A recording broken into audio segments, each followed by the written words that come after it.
Mr. Speaker, I move that we recognize the Honorable Dan Fernandez of the First District of Laguna for his privileged speech. So move, Mr. Speaker. The Honorable Representative from the First District of Laguna, Deputy Speaker Dan S. Fernandez, is recognized to avail his privilege R. Thank you, Mr. Speaker. The title of my privilege speech for today's session is Beyond COVID-19, focusing on workers in the informal economy. Mr. Speaker, dear colleagues, friends, and the Filipino people who we serve, good afternoon. I stand before you during a time of great uncertainty and anxiety. The COVID-19 pandemic is wreaking havoc worldwide, and the Philippines is no exemption.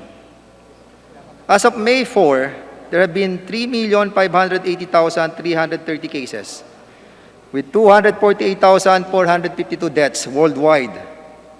Here, as of the same date, COVID cases have reached 9,485 with 623 deaths, and around 20% of all our cases are those of healthcare workers. At least 10% of the deaths are of doctors and nurses. Malaki at masalimuot po ang problema natin. I never imagined that a day would come when we cannot hug, shake each other's hands, or even get near to another person without feeling anxious. We are being forced to change how we relate with each other. COVID-19 is changing our lives in more ways than one. This unseen enemy, this virus, is threatening not only our health, but our very lives. Because of this pandemic, economic activity has been almost at a standstill. We are facing a significant downturn in our economy. Since the start of the lockdown in Metro Manila alone, millions of workers are forced to stay home, and most businesses are ordered closed. Poor workers, especially the daily wage earners, have not even earning, and businesses have been incurring massive losses. We can expect that after the lockdown, our people will not have the same buying capacity as before. Whatever little money they had would have been used for family needs. Worse, a significant number of workers may lose their jobs because businesses will try to cut down their losses. This likely is the immediate future we face after the pandemic. As the world is racing against time to find a cure, and as our country works hard to cope and contain COVID-19, this is also the right time to make plans for recovery. We want our people to be able to resume their lives as soon as the circumstances get better. We cannot afford to be caught off guard yet again. Dapat po tayo ay proactive at hindi lamang reactive. Kailangan natin tunay na matulungan ang ating bansa at mga kababayan upang makabangon sa lalong madaling panahon. As representatives of the Filipino people, it is incumbent upon this honorable House to learn from this pandemic and use this learning to formulate solutions as way of laws that will enable our people to reclaim and restart their lives. Government responsiveness is most important, especially for the welfare of our poor citizens. Today, Mr. Speaker, my dear colleagues, I also stand before you on behalf of the workers in the informal economy. We all know that May 1 of every year is Labor Day, a national holiday. What many may not be aware of is that today, May 6, is the day of workers in the informal sectors.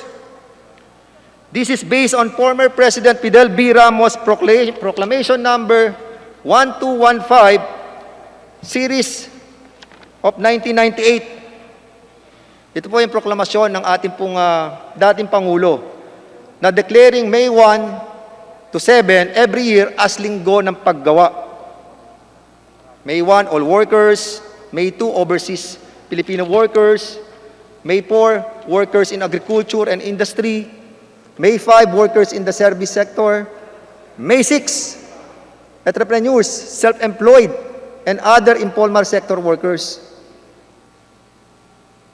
Pero hanggang ngayon po, Mr. Speaker, little is done for them. These are the workers that I wish to recognize today, Mr. Speaker. Sino-sino po ba manggagawang ito? Kagabi lang, nakita natin yung pagsasara ng ABS-CBN. At doon sa 11,000 na manggagawa ng ABS-CBN, 4,401 ang included sa formal workers at almost 7,000 ang included naman po doon sa informal na ekonomiya. At kabilang dito ang maraming mga artista na hindi kontrata sa ABS. Kasama dito yung mga sa production, mga director, assistant director, makeup artist, stuntmen, stuntwomen, makeup, yung ating pong mga tinatawag na gappers, and a lot more doon po sa ating pong mga production.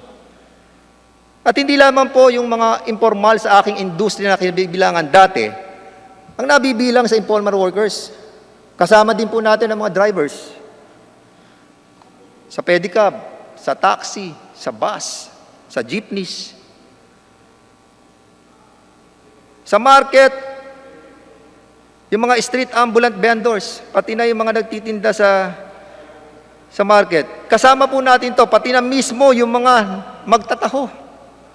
Yung mga waste pickers, mga street sweepers, garbage collectors, home-based workers, construction workers, small farmers, fisher folks, and all call caregivers. Not to be forgotten are the volunteers, contractual, job orders in government instrumentalities such as BHWs, BNS, barangay tanod, daycare workers, and other vulnerable sectors ng workers. Mr. Speaker, my dear colleagues, the number of workers in the informal economy in the country is huge.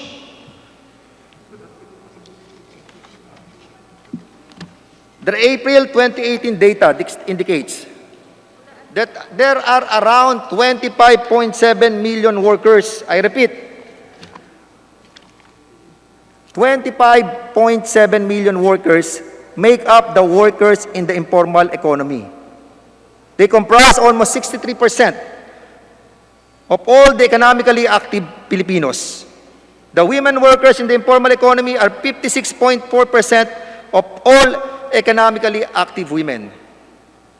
Based on the Philippine Statistics Authority, sinasabi nila noong 2018 na mayroong 25.7 million informal workers. Pero bakit ang pinadala sa atin ng DSWD ay 18 million lamang? Hindi ba sila nag-coordinate sa Philippine Statistics Agency na kung saan meron na silang method of computation na 25.7 million are already included sa informal workers? They are among the poorest of the poor workers. Yet, in the same year, they contributed around 5.7 trillion pesos or 33% of our country's gross domestic product. Indeed, yung sinasabi natin na binigyan natin ng social amelioration program na 18 million, mahihirap nga sila, pero sila po ay productive.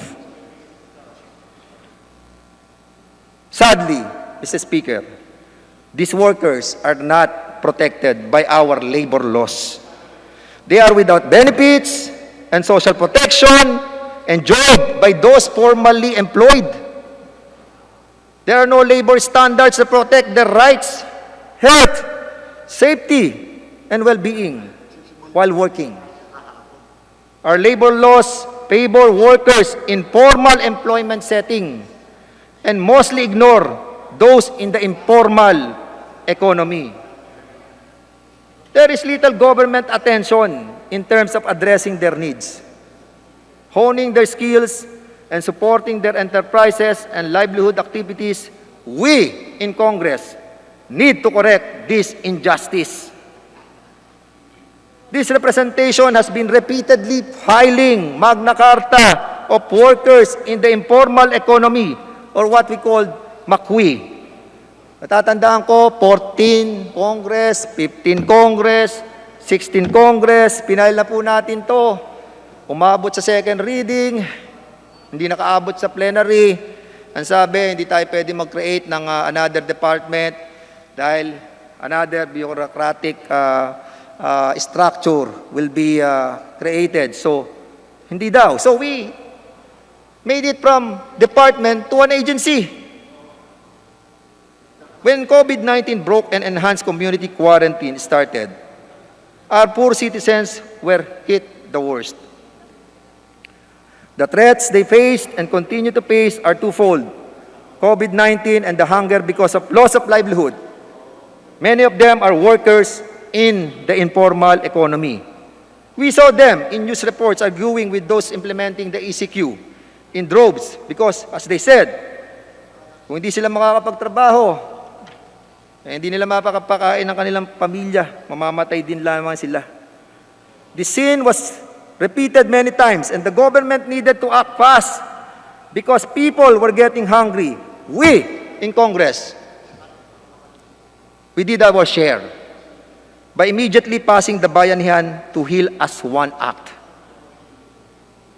When this representation saw the various problems in the implementation of the law, particularly related with the social amelioration program, my bill, MACWI, which I said I filed several times and came to my mind, I thought that if it is only we already have the law, some of the major problems in the SAP implementation could have been averted. Allow me to tell you why, Mr. Speaker and my dear colleagues. The Department of Social Welfare and Development, using the 2015 census data, targeted 18 million families of workers in the informal economy as beneficiaries of SAP for April and May. It is now 2020, and the population has significantly grown. Using 2015 data is simply wrong. Targeting only 18 million is wrong. Kulang na kulang, di po ba? Bakit yung 18 million na sabit nila hindi na i-coordinate sa ating Philippine Statistics Agency para malaman natin kung ano talaga yung total na status ng ating mga informal workers. Na kung saan pala, may data na tayo ng April 2018 at sinasabi, 25.7 million na ang informal workers natin. We were fed the wrong information. Why? Naturally, there have been many problems from identifying eligible beneficiaries to verifying their identities. This and the complex process set by the DSWD resulted in a lot of our poor people getting angry. People are angry at the barangay officials and their local government units. Sigurado po, kahit naman tayo nasa kalagayan nila, kung nagugutom na ang ating pamilya at wala tayong magagawang paraan, ay magagalit din tayo. In turn, LGUs began complaining because of the small number of beneficiaries allocated to them by the DSWD. Mayors were saying that the numbers were very short of the actual number of families needing SAP assistance. Sa amin nga, sa Santa Rosa po ang nakalista sa DSWD, 54,000. And actuality po, meron na kaming 100,000. Paano magbabalanse? Hindi na updated yung record na sinabit sa atin. Outside the problem with numbers, nagka-problema na nga po tayo doon sa problems tungkol sa mga numero na binigay sa atin ng DSWD. Sobrang bagal din po ang pag-release ng SAP. Alam natin lahat yan. During a crisis, we cannot be slow.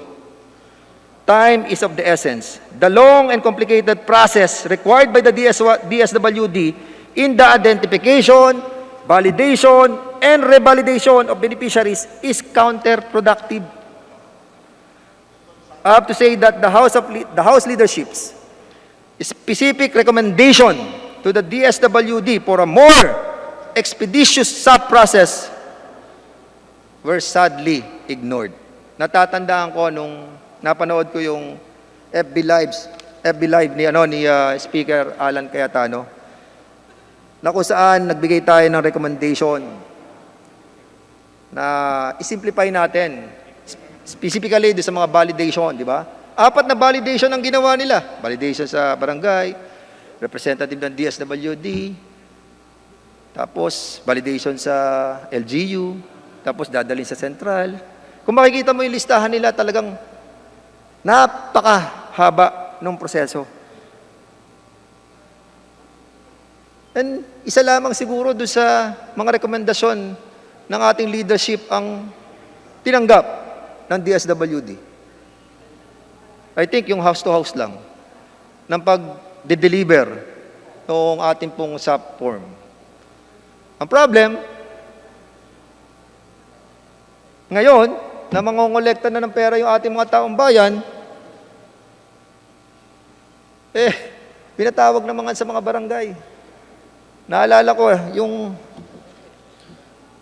nung Monday, nung pumunta tayo dito sa Kongreso, nakita natin dito sa may school dito, hindi ko alam kung ano school sa kalapit ng Kongreso. Ang haba ng pila, and the social distancing are being violated already. Kanina lamang, tumawag yung kababayan ko. Kawawa po ito, ang text sa akin. Kawawa po mga tao dito, in-schedule ng DSWD ng alas 8 ng maga, bigayan ng amelioration. 5 a.m. pa lang po, nakapila na mga tao. Ngayon po, 11:44, pinauuwi na kami. Dahil wala pa ang DSWD at bumalik na lang daw mamaya. Nakakaawa mga tao sa palpak na sistema ng DSWD. Tulungan niyo po kami mahihirap. Na-text ko na po ang lahat ng inaasahan namin makakatulong sa amin, kaso ni isa po ay walang tumugon.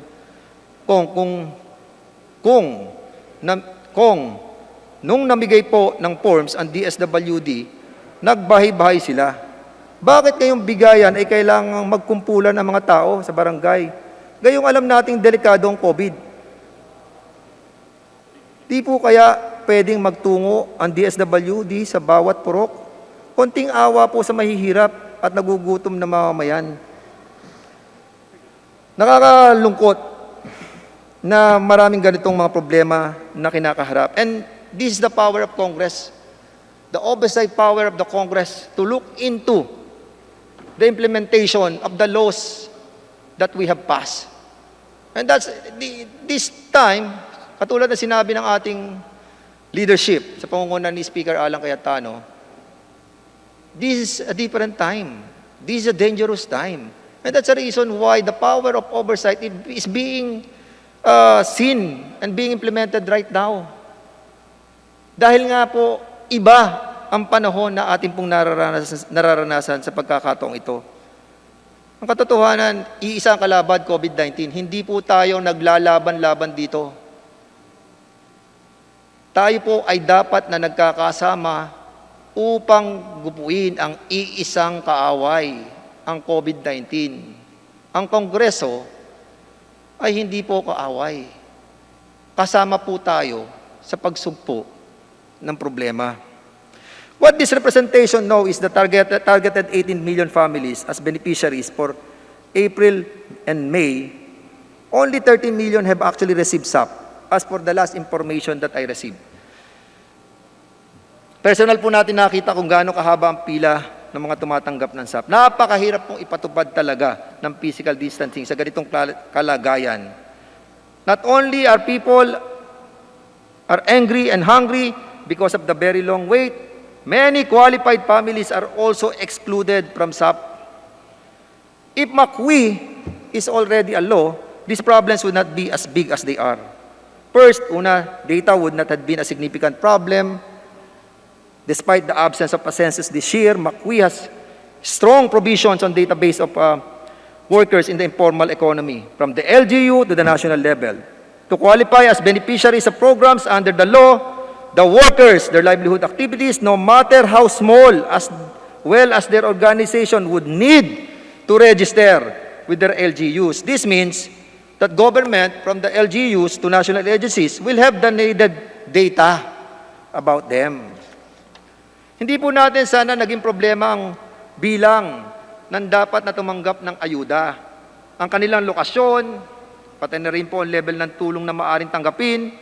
Hindi rin po sana naging problema ang mahabang proseso ng identifikasyon, validation, revalidation ng mga beneficiaries. Hindi po sana malaki ang kulang ng ating target beneficiaries. Mas naging mabilis po sana ang pagdating ng tulong sa mga nangangailangan. Hindi sana magugutom ang marami nating mga manggagawa. Hindi sila magpipilit lumabas kahit may ECQ at ma-expose sa COVID-19. Hindi po magagalit sa pamahalaan ang ating mahihirap na manggagawa. Pangalawa, if government lacks of human resources to deliver yung mga assistance na hindi ma-deliver, the organization of workers in the informal economy could have been tapped to help. After all, under McQueen, these groups would have been accredited by LGUs and national government. I know for a fact that these organizations are willing to help because McQueen directly came from them. At ikatlo po, the level of assistance needed from a single government agency may not be as big.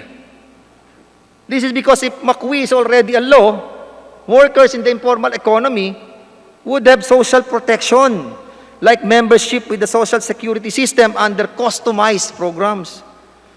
This social protection mechanism would lessen the workers' vulnerability to risk, such as those brought about by COVID-19. This means that the workers would not be at the mercy of one government entity because they would also stand to benefit from SSS as contributing members. Moreover, if McQueen has been in place, our government, both LGUs and national agencies, would have running programs for them as provided by law. Possibly, workers in the informal economy would be in a better position than now. This means that both government and workers would be a bit better prepared to face the COVID-19 pandemic. At ang huli, last speaker, if McQueen has been passed earlier, our plans to move forward after COVID-19 would be better informed because of the presence of data, pati yung mga relevant programs, consultation, coordination, and implementation of structures, system, and mechanism with active participation of accredited workers in the informal economy organization. I said earlier that this is the time to plan our next steps in helping our poor citizens restart and regain control of their lives. If McQueen is already a law, we will not start from scratch. We will have a good idea of what 25.7 million workers need. We will even have understanding of what needs to be done in relation with the major groups of workers like women and young workers, the senior workers, home workers, those in the service industry, the vendors, sellers, farmers and fisher folks, and others. We will only need to continue, update, upgrade, or add to existing programs in coordination with the workers' organization. I can only imagine how easier and faster we can develop said plans and how much more responsive these plans could be. Another important thing that I would like to say is, all studies point to the fact that after all the crisis, the numbers of workers in the informal economy significantly increase. Those who lose their job, employment transfer, lahat sila baksak sa informal worker. Katulad na nangyari sa ABS. Kumbaga, kung meron silang 11,000, 4,000 yung kanilang formal, mapapunta na po sila doon sa informal. So lahat ng 11,000, informal workers na po yan. As it is, Mr. Speaker, the possibility of many workers losing their jobs is big. Add to this, we see the tens of thousands of our OFWs are coming back home. If they stay, what kinds of livelihood activities will they engage in? Most possibly, they will also be in the informal economy. Thus, we in government really need to be better prepared. This representation knows that McQueen remains to be a bill, and that's why I'm calling the leadership, and also the chairman of the Committee on Labor, Congressman Eric Pineda. I hope that this honorable House now sees how important this bill is, and I hope that we have learned from this COVID-19 crisis. Mr. Speaker, my dear colleagues, let us now work on our roadmap to moving forward. Maraming mga naging pagkukulang at pagkakamali, subalit tayo po ay may malaking magagawa upang ang mga ito ay mapunan at may tama. Marami po tayong dapat gawin upang simplisahan ang ating pagbangon. 25.7 million workers in the informal economy are waiting, and more will be added to their ranks. Today is their day. Araw po ng mga informal na manggagawa sa ekonomiya. This representation, and I'm sure that the whole House too, would like to recognize their contributions and also address the decades of neglect they have experienced. Mabuhay po tayong lahat. Mabuhay ang mga manggagawa sa informal na ekonomiya. Maraming salamat po.